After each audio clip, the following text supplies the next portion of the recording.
بسم اللہ الرحمن الرحیم۔ الحمدللہ اس وقت مسجد قباء میں حاضر ہوں۔ مسجد قباء دین اسلام کی سب سے پہلی مسجد، تقویٰ کی بنیاد پہ بنائی جانے والی یہ پہلی مسجد، جس میں جناب نبی کریم صلی اللہ علیہ وسلم کو قیام کا قرآن حکم دیتا ہے۔ اعوذ باللہ من الشیطان الرجیم۔ لمسجد اسس علی التقوی من اول یوم احق ان تقوم فیہ۔ اور یہ قباء کی بستی، جس بستی کے رہنے والوں کی پاکیزگی اور طہارت پہ حق تعالی شانہ ان کی تعریف قرآن میں فرماتا ہے۔ حق تعالی شانہ ارشاد فرماتے ہیں، اعوذ باللہ من الشیطان الرجیم، فیہ رجال یحبون ان یتطہروا واللہ یحب المطہرین۔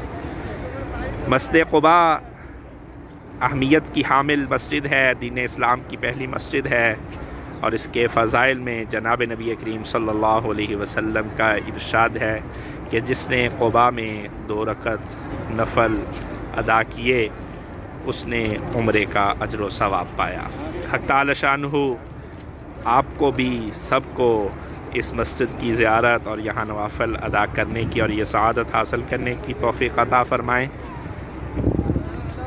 یہ عمرے کی سعادت یہاں حرم مکی میں آ کر حاصل کی جا سکتی ہے، اس مسجد میں نوافل ادا کر کے کی جا سکتی ہے، اور اپنے اپنے گھروں میں بیٹھ کر اپنے والدین کو محبت، شفقت اور پیار کی نگاہ ڈال کے بھی کی جا سکتی ہے۔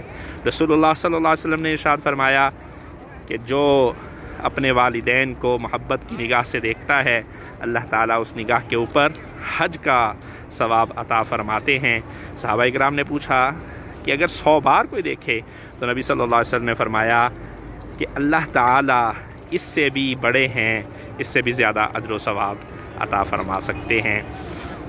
اللہ رب العزت ہمیں اپنے والدین کی قدر کرنے کی بھی توفیق عطا فرمائیں، اور اللہ تعالیٰ ہمیں ان حرمین شریفین کی اور دیگر مساجد کی، یہاں کی اور مدینے کی گلیوں کی با ادب حاضری نصیب فرمائیں۔ السلام علیکم ورحمۃ اللہ وبرکاتہ۔